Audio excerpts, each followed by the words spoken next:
今日教會紀念羅馬初期殉道者嘅紀念日，而福音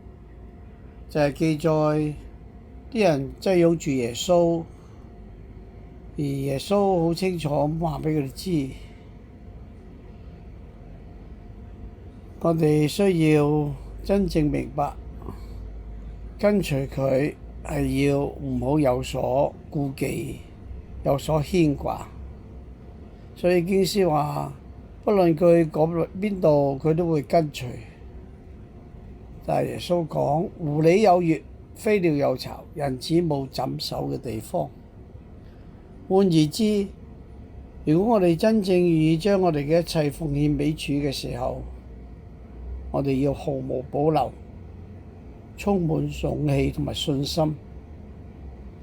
唔好受到任何嘅牽掛，而能夠一心一意咁追隨主，